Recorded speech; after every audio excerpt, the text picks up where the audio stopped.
Comeback for Vasilev and Lukic! A banger of a strike for Jovan Lukic's first MLS goal! It's fallen out to Westfield! Oh, wow! He's nearly taken the roof of the net off! Philadelphia pounce again! Who gets his goal on his Union debut? The record signing! Off and running in his first appearance for the club!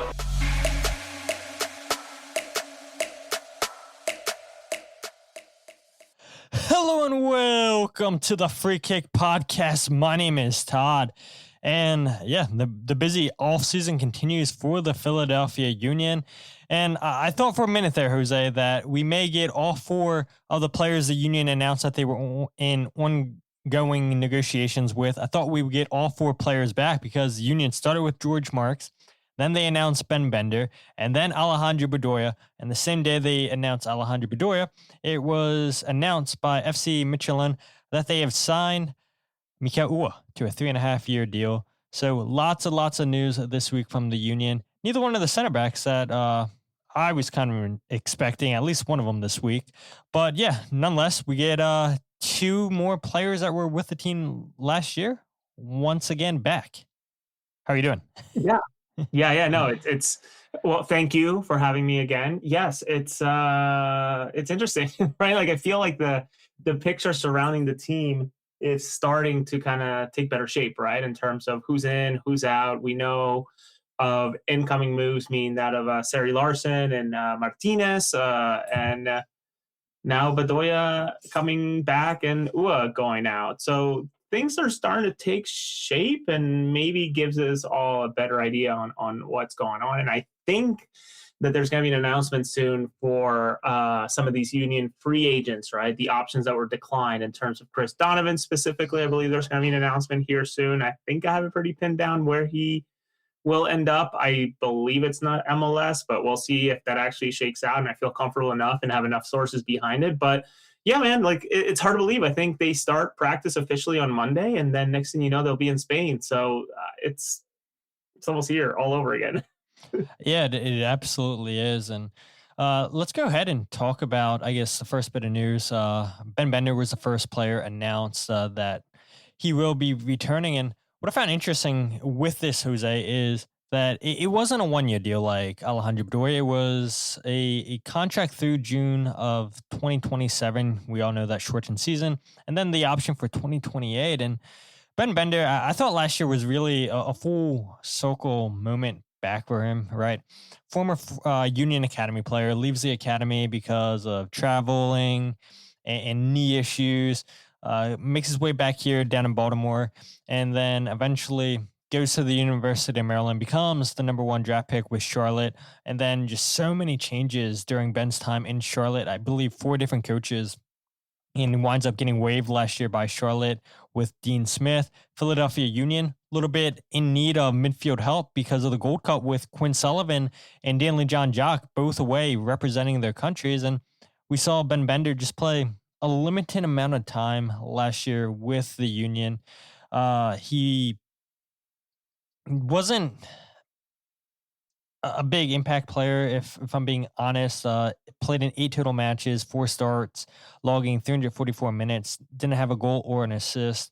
He had 3 chances created, 6 successful crosses, 18 ball recoveries, and he won 44.7% of his duels. Nothing really eye-popping, in my opinion, watching Ben Bender last year. And again, I hate to be critical of a local guy, but I'm going to. If I'm being honest, Jose, I don't see how he fit with this team. I don't think he had the speed to play as one of the 210s. I don't think he had the defensive prowess to complement a Danley John Jock or a Jovan Lukic or an Indiana Vasilev. But obviously, Bradley Cornell saw something in Ben's limited appearances, and the Union felt comfortable giving him a multi-year deal. Apparently so. I must admit, I thought this was going to be one of the guys that sort of walked along and moved on to a different team, whether that's another MLS team or a USL, which I think maybe he would have wound up at. It's a depth piece. I mean, let's just call a spade, right? This is absolutely a depth piece. I don't know that this is your first or second or even third sub. Honestly, nothing against the guy. I've never really talked to him. I know you've had a more in-depth conversation with him during one of the practices, and I sure, like, great, awesome. Practice guy, gonna be called upon when it makes sense, I suppose. But the reality is, and this is where I guess I struggle, is okay, like, is he gonna be a body that plays against defense force when they're trying to find their gears? I don't know. There's no U.S. Open Cup to throw a Ben Bender into to play against these maybe USL teams that are trying to claw their way into it. And ultimately, I don't know that Leagues Cup is the place that you throw him. Are you really going to throw him against top Mexican competition, or maybe some of the middle to lower end Mexican teams? I don't know. But nonetheless, Ben Bender's back. I think it's totally fine by me. I think I probably have some more interest in other players that I wish they would explore. But, it is what it is. Maybe when you see the Ben Benders of the world being turned over on top of the Glesnesses, the Uas, and everybody else, maybe that's when you have a problem of not enough continuity. But, it is what it is. And look, before we move off of this topic, what I will say is we know the Union are in 3 competitions, and so you're going to need depth, and you're absolutely right, Jose. This is depth, and you're asking a lot for Ben Bender to help replace the chances created by Kai Wagner, by Quinn Sullivan, who we know will miss at least half of the season with that ACL injury. And hopefully, as he goes through the recovery process, hopefully there isn't a little setback in that. Hopefully everything continues to go smoothly. But look, there is no secret, Jose. We all know that the Union have a limited amount of time of having Kevin Sullivan at the club. And I would imagine, and Bradley Cornell said just as much at the end of his press conference, that the plan is for him to get more playing time than he had last season with the Union. And so a move like Ben Bender, I do wonder a little bit, does that sort of take away playing time from Kevin Sullivan? I don't know. I mean, what impact do you see the signing of Ben Bender having on a Kevin Sullivan? Maybe none at all. I think none at all, honestly. I don't know anything. I haven't asked, but I would think, and I guess, yeah, you're right. Bradley Cornell more or less signaled it, right, to us during the end of season press conference of Kevin. There are maybe bigger expectations for Kevin this year. Obviously, progressing through the rungs of the ladder of, becoming a professional. Got his debut this past year. What did he end up with? Like 400 minutes? Fewer than that, right? Total? 440. 440 minutes. And maybe this is the year where maybe the expectations for him to break 1,000 or go into 1,500 minutes total for MLS alone, or maybe as a whole in terms of all competitions. But I much like you hope that this Ben Bender signing doesn't impede any development or any plans for Kevin. I can't imagine so. I'm starting to think, and I mentioned this in a different appearance, where one has to start wondering whether Manchester City and that force those shot callers maybe want to see more of Kevin Sullivan than just seeing him on MLS Next Pro, right? I think next year MLS Next Pro is not even an option for Kevin. I think maybe the expectation is a little bit higher of playing in senior play within MLS, but I can't imagine that Ben Bender is something that's impeding it. Yeah, and it's something to keep an eye on. But let's go ahead and talk about Alejandro Bedoya returning back to the Philadelphia Union with a new contract through 2026, marking his 11th season with the Union, which is insane. I mean, the Union have been around for 17, 18 years now, and Alejandro Bedoya has been around for most of that time. Obviously joined the club back in 2016 from FC Nantes as a designated player. And when I think of the success that the Philadelphia Union have had, and I know we talked about the Jose Martinez's of the world, Kai Wagner and Jacob Glesnes, being a big part, some of the main reasons why the Union had playoff wins and why they made it to the 2022 MLS Cup final. But I look at Alejandro Bedoya as the player that was around for, okay, let's go ahead and be serious. Not that the club wasn't serious before his arrival, but it really signaled an intent that, okay, we don't want to be laughing stocks of MLS. Yes, we've lost some US Open Cup finals, but we're bringing in a player that has had multiple appearances for the national team and a player that went to the 2014 World Cup with the US. And here's our intent. We're going to make Alejandro Bedoya the face of the franchise. And to see him come back now for his age 38 season, 11th season with the Union, will be 39 during the season. But Bedoya's Philadelphia Union to me, and does it... I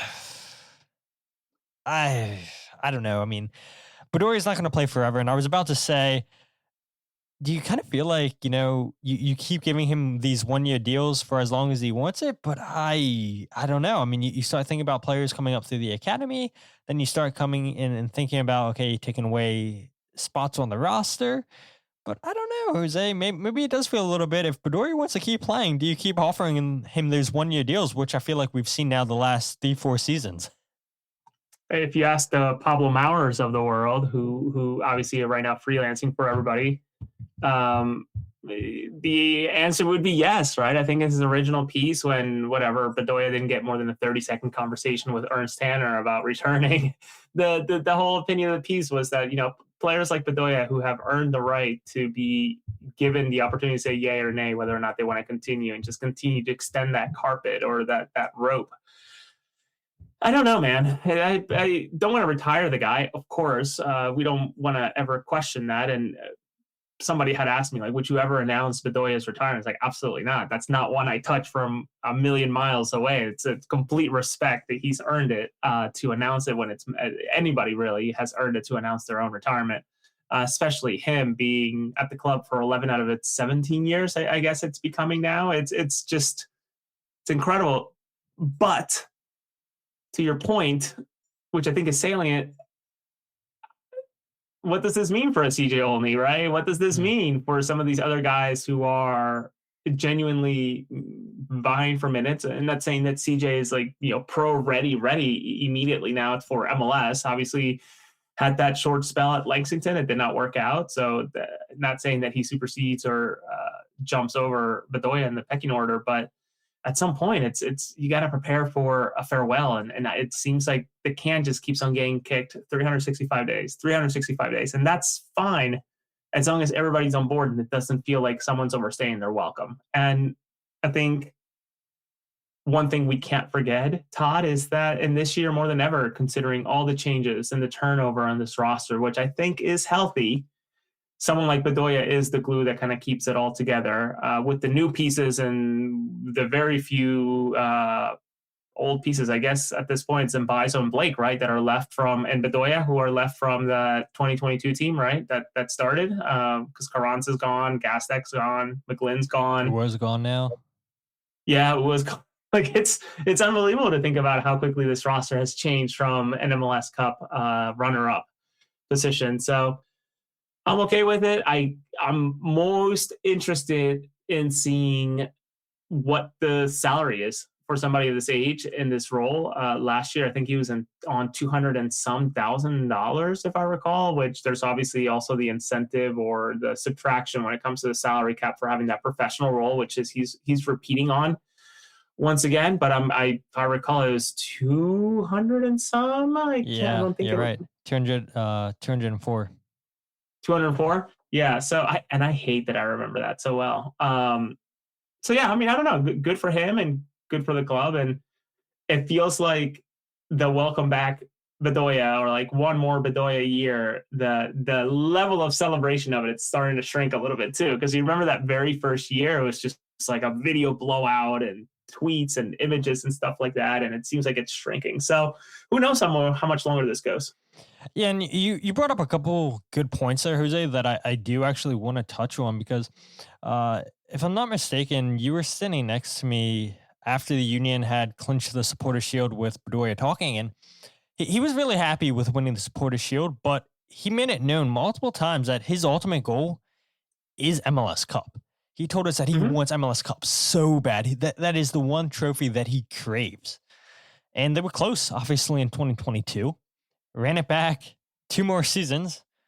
You fall apart against Cincinnati in the playoffs in 23. 24, you don't even make the playoffs. And then this year, you win the Supporters' Shield. And maybe Bedoya was thinking, all right, this seems similar. And how many times, Jose, did we ask players that were part of that 2022 team? I remember asking Mikael Uhre that question, and Mikael said, there are some similarities, but this team is also a lot different from 2022. And a big reason why Mikael felt this team was different, he said, well, just look at the amount of goals that we're scoring we haven't scored this year, which is no knock on this season's team. But the Union, it felt like back in 2022, were just scoring for fun.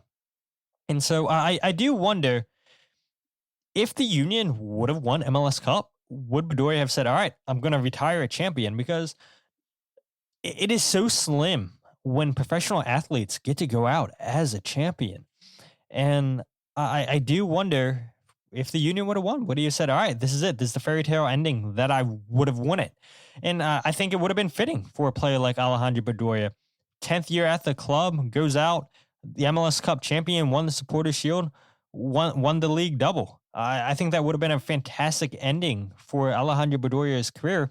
And then the second part that I want to bring up, yes, he'll continue his role as a player, but he's also going to continue in that player development and front office specialist role that he's held the last couple seasons, which, as you mentioned, Jose, will help the Union's budget charge. So that $204,000 that he was earning last season obviously wasn't all of a hit last year against the budget because of this role, the specialized role that MLS introduced a few seasons ago. But yeah, I do wonder if Bedoya if the Union would have won MLS Cup, does he retire? Does he feel like, okay, look, yes, this is basically a brand new team. Yes, I know we're bringing back Danley and all that, but to me, it really feels like it's the turning of the Jim Curtin era.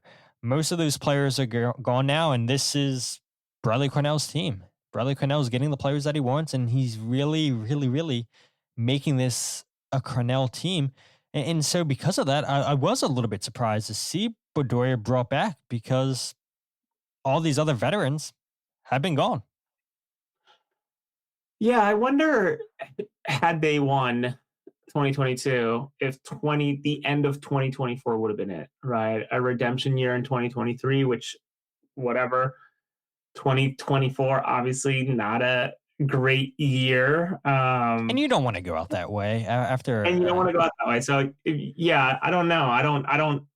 Maybe 2025 would have been it, right? So who knows, man? I at this point, I am tired of counting one more year for Bedoya because I just don't know. And he's a smart guy. I mean, how many times did he mention statistics to us that he knew what he was doing, sharing statistics of with him on the field versus him off the field to the media, so we can relay it over to everybody via our writing or talking, etc. So savvy dude, that's for sure. So I do wonder. And the other, have we ever seen a deliverable of what this role actually accomplishes? No, I think the only thing that we've heard is just how valuable Bedoya is towards the younger homegrowns on this roster and getting them started in their professional career. But no, I don't think we've ever seen what he does exactly on the front office. Maybe it counts as more podcast appearances, because wasn't he on the Dupe this year? I genuinely don't know. Yeah, I mean, listen, and I'm not questioning or saying that he's not doing anything. That's not what I'm aiming to get out of this question. I'm just genuinely curious. I'm sure there's a measurable way for the league to allow this, right? Because it is a benefit to have this position and the counting, or I guess not counting, being able to subtract away from the budget hit. So I wonder what the deliverable is for something like this to validate the incentive. So I wonder if that's a question for him at some point. Again, I don't know how to ask it because I think he's going to feel like I'm coming after him, but genuinely curious, like what is it that you deliver to the club through this role? So he's back. We'll see if that happens again in December, January 2020. Scary to say, 2027.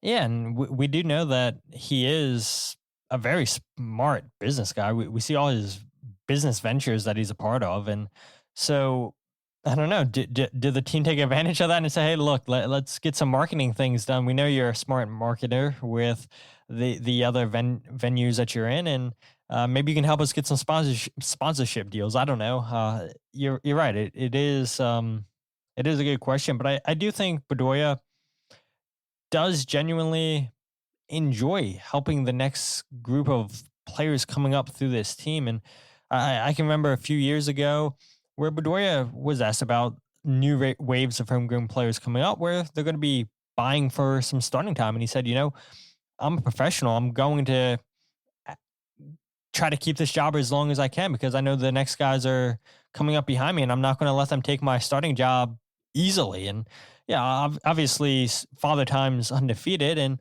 Bedoya's role on the field has become less and less. But don't forget, I mean, there were some special moments last year, that Chicago game when he played as a right back and shut down Bamba. Phenomenal, and they tried to do it again, I believe, in Vancouver, and it did not go as planned, No, as it did not. flawlessly as it did against Chicago. But yeah, I do think Bedoya's leadership, especially with a Wagner gone, a Jacob Glesnes gone, and this team's getting younger and younger, especially with the players, Jose, that they're going to be announcing here in the coming weeks. So I do think that leadership is invaluable. That's not the word. Invaluable. Invaluable for the Philadelphia Union and Bradley Cornell. But let's go ahead and talk about the last bit of news, and that is Mikael Uhre officially departing the Union. We do know that he was out of contract at the end of the season, and the club announced that they were in contract negotiations with Uhre. There was no way they were going to bring him back in 2026 on a DP deal. There's just no way. Absolutely no way. And the Union, well, I don't know how hard of a push they try to bring Uhre back, but Bradley Cornell said all the right things, said, yeah, he would love to have Mikael Uhre back if it made sense for him and the club. And Mikael gets a chance once again in Europe, and it officially ends his 4-year stay in Philadelphia Union, where he ends his Union tenure with 43 goals and 28 assists, tying him among some of the club's all-time leading goal scorers. Actually tied Julian Kranza for third most goals in all competitions for the club, which is pretty impressive. But then it also makes you wonder, if Julian would have stayed here the same amount of time as Mikael, how many more goals could Julian have had? But regardless, Mikael's time in Philadelphia and MLS is done after 4 seasons.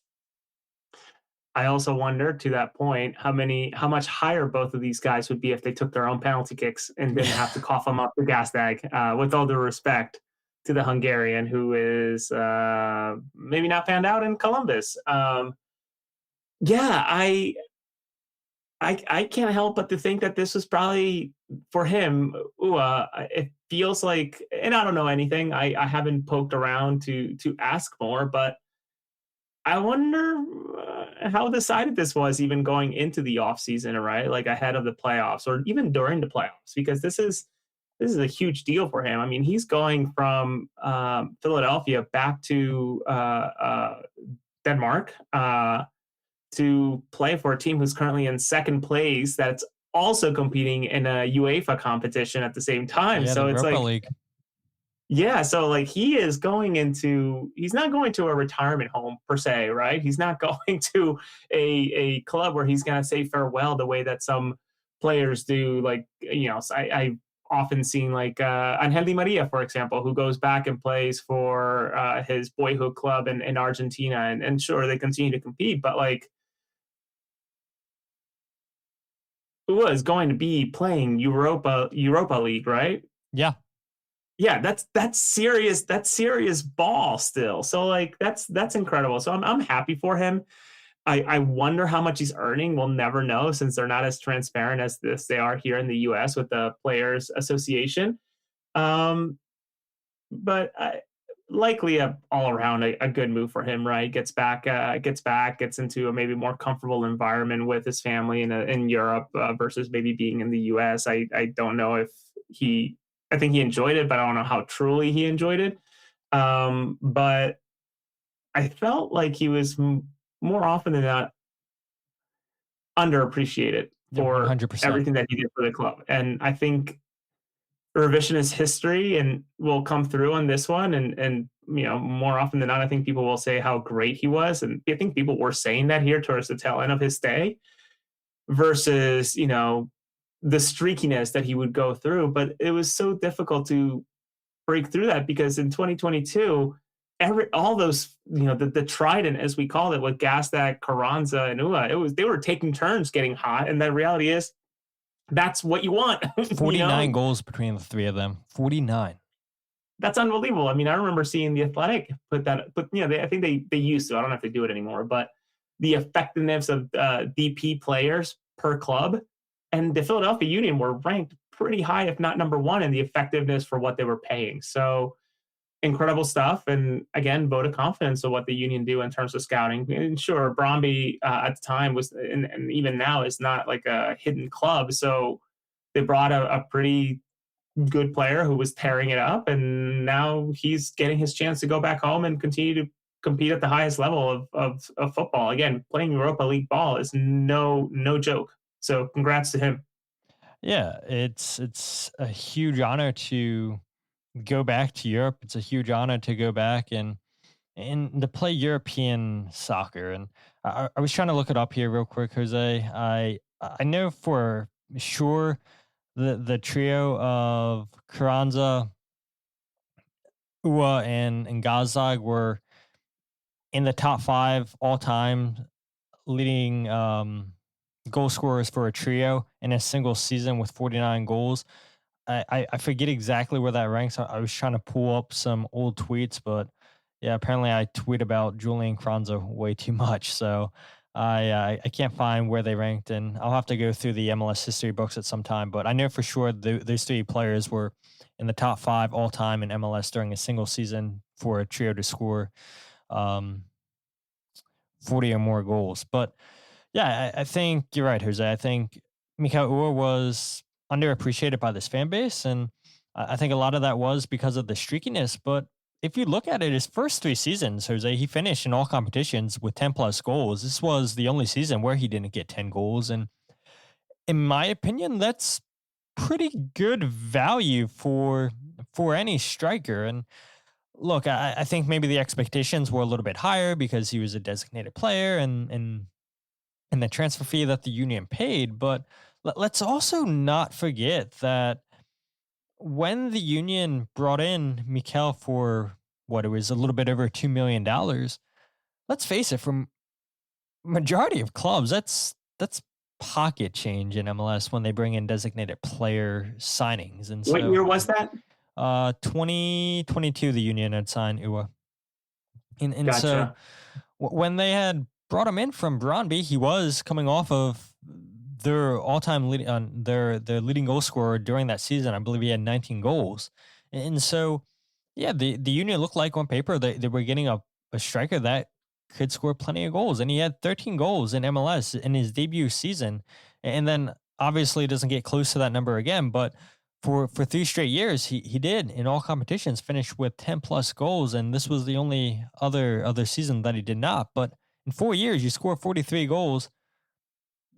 That's pretty good. And to your point, Jose, he's not taking penalty kicks. And if he was taking some of those penalties, if a Julian Carranza is taking some of those penalties, well, they're going to be higher up on that list. And Daniel Gazdag, yeah, I'm going to have to give up some of those goals. And I'm sure he still finishes as the leading goal scorer. But yeah, the numbers, I think, look even more impressive for Carranza or if you give them the penalty kicks. But yeah, I think Mikael Uhre should be remembered fondly here in Philadelphia. But it really does feel like it's a turning of the page for the striker force, where the only striker returning next season from last year's team is Bruno Damiani. And yes, you have Marcus Anderson, but he spent all season with Union too. You have Sal Olivas and Eddie Davis, but again, they played primarily with Union too. And so it really does feel like a whole new striker group this year for the club. It absolutely does. And I'm so intrigued to see again how, and I'm very high on him, Alado and Damiani, what they conjure up this year. And Are they done? I don't know. Are they bringing more people in? I'm not sure, frankly. But just that 1-2 punch of Aldo and Damiani is going to be so fascinating to see. And they, the versatility that Ua brought, especially as a substitute. And it's such a bummer that it's weird to say it's such a bummer he was earning so much, because what he brought off the bench was unbelievable, but it was just so expensive because of the designated player role. We saw it against Colorado, right? He comes off the bench and wins the Union of the game, scoring a brace. Yeah, it's if they could have made it work with a TAM deal, maybe a little, something great. But the reality is that who knows, did Ua ever really want to stay, or was his mindset on going back to Europe? And I hope he's happy ultimately. And I haven't watched too many interviews. All the interviews that I saw of him now that he's over there are all in a different language. And frankly, I'm not sure that I'm trusting ChatGPT or Gemini or any of these tools to properly translate something like that. But I trust that he's happy. I mean, he's back in an environment he knows. Yeah, and I mean, again, take it with a grain of salt, like you just said, using Google Translate. When he was talking about returning back to Denmark and joining Midtjylland, who you had mentioned second in the Europa League, and they're second in the league, and he's joining a team that doesn't need any help scoring goals. 48 goals scored in the Danish Superliga, which is the most in the league this season.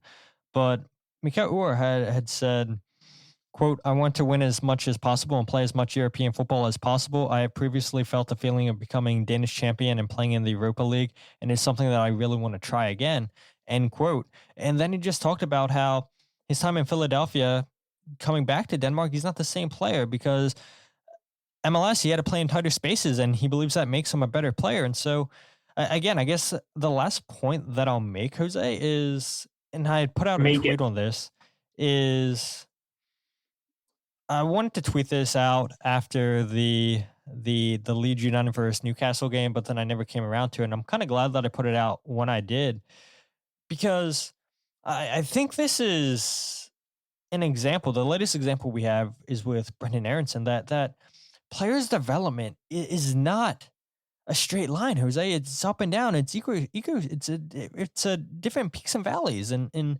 Brendan Aronson, you see all the love that he's getting. He scores a brace against Newcastle, scores a goal against Manchester United in the previous game, and now the Leeds fans love him.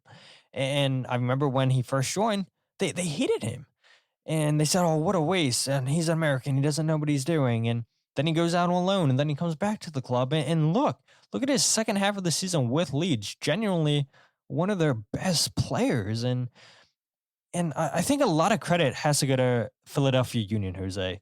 They are constantly doing right by their players. They are putting them in environments that eventually lead to opportunities, whether it be in Europe, South America, like Jose Martinez playing with a big club like Corinthians, where Jose Martinez can't stop winning trophies down in South America.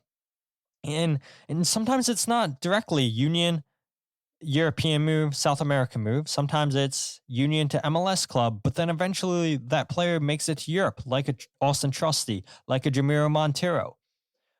But the foundation matters, Jose. And I understand, I get it, why the fans are upset whenever the club sells players or chooses not to resign them.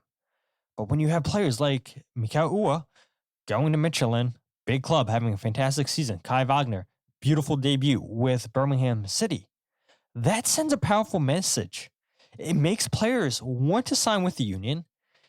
It makes players know, hey, look, I'm going to a team that develops and will give me a chance to go to the higher level. And so, I'm happy to see Mikael get this chance. I'm happy to see Brendan thrive. I'm happy to see Kai Wagner thrive. And that credit has to go to what the Philadelphia Union have created. It started with Jim Curtin, and Bradley Cornell's continue that.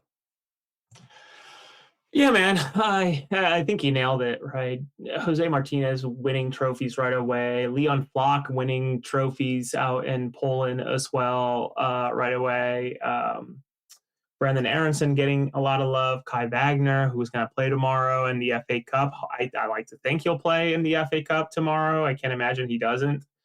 Obviously getting a lot of attention and turning heads right away. So they're not going to lesser clubs. I don't know if that's really coming across to people, right? They're jumping to equal, if not better, competitions. Even if they're going to Mexico or elsewhere, they're still upgrading to different places. And again, there are very few clubs in this world that can actually be buyers and not sellers the way that 90%, 95% of clubs around the world have to be.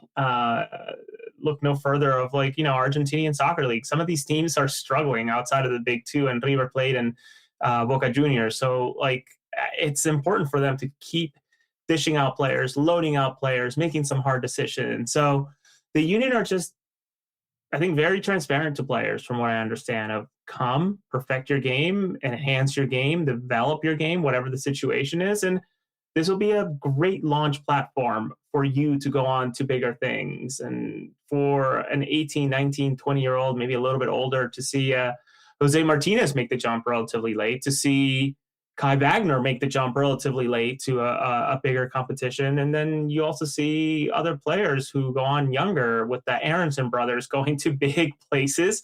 Julian Carranza go to a really big place. It likely wasn't the right place for him, considering the path that it took. But as you said, it's not linear. It's never linear. But the fact is that the union are just really doing a good job of pushing these players along when it makes sense. And I think it's also easy for people on the outside to see it at face value versus really understanding what's happening behind the scenes and how much the players and the agents may be pushing for some of this stuff versus what the club actually wants to do. And word spreads, right? And if the club was to get in the way of players and moves, the reputation is not good. And I think, once again, that travels, and it becomes increasingly difficult for clubs that do that sign top players. So I don't know. It's a push and pull. And I said it in that same appearance I mentioned earlier. I think the toughest thing for the Philadelphia Union is that they are in Philadelphia, where the expectations are so high year in, year out, which I think is healthy, is good. But that also means that maybe the understanding of how this actually works is not quite as good as other places. Certainly other countries who have had the sport for over 100 years versus, a place that's only had MLS for 17 versus, some of these clubs are over 120, 125 years old. So in due time, I'm sure. Yeah, absolutely. And yeah, good point. 1996 MLS. So, don't, I don't know, European fans, we can't convince them. But that's pretty much everything, Jose. Anything you want to plug you have coming up potentially? Or I know you're traveling, so maybe lying low for a little bit. Yeah, the one thing we didn't talk about, Todd, super quick, that we can mention is that I think the first preseason game was more or less announced by the competing club that I'm not going to try to pronounce. I don't know if you know how to pronounce it, but it's Milan Ilowski's old club before he made the jump to San Diego. Nordsjælland. Yes. So that's happening on January 23. Is that when? Pulling it up right here. Let's see. Is it on Google yet? I know it was on FootMob. Google does not seem to have it. Let's see. FootMob, Philadelphia Union. But I know that we'll... January 23. There you go. It says 6 a.m. in the morning. So early watch if there's even a way to watch it. But if you look at that roster for... how'd you say it? Nordsjælland? Yep. Some serious players in there. So I think there's some world talent there that's going to get plucked away from them sooner rather than later. So I guess we'll probably have some sort of coverage. I don't know what that looks like. I don't know if we're going to be doing the VPN thing that early in the morning, but nonetheless, the union will be competing. But beyond that, I was just on Fox 29. Earlier this week, so I'll be sharing that interview or that podcast in a little bit. And AAT Sports is revving back up, so more to come on that front. I know that we're working on some stuff for the pre and post game shows, and Mike, Dave, and Ben, the new addition, just got a podcast out today. So I'll be trying my best to jump on there as well. But you're right, I will be in Colorado California, and Washington, and then back to PA all within a week and a day, week and 2 days. So I'm gonna be kind of busy. Yeah, busy. And yeah, you can catch him at Jose R. Nunez 91 on Twitter. And if you guys aren't following the podcast on Twitter, Instagram, or Facebook, follow at Free Kick Pod, wherever you get your podcast with The Free Kick. Check out the YouTube channel, youtube.com/freekickpod, wherever you get your podcast. Make sure to check out the goals breakdown videos while you guys can. And the podcast is live every single episode, so make sure you check it out on there as well if you guys want to see our two ugly mugs. And if you guys want to check out my writing on Substack, and you can also check out the goals breakdown video or the podcast, go to thefreekick.substack.com. Like Jose, it's definitely going to be busy with myself traveling the following week. So yeah, I mean, if there's important stuff, we'll find a way to get something quick recorded, kind of like today's episode. And hopefully you guys enjoyed it. Do have some potential things in the work that hopefully we can get done and get you guys super excited for that, Todd. Let's hope it happens, man. I actually got a response back. I think it's I think we'll be recording something special on Tuesday, something very special for all of you on Tuesday. Let's go. So love to hear it, and I know this fan base will cherish that. So that's pretty much everything that we'll leave it at. I think they're gonna lose their mind, Todd. Honestly. Yeah. I mean, it's not Jim Curtin. It's not Jim. Let's just say that it's not. It's not Ernst Tanner. Some people might be thinking Ernst Tanner too. Not Ernst Tanner. No. But that's all I'll say on that. You guys can figure out what we're talking about. But until then, my name is Todd, and this is the Free Kick Podcast.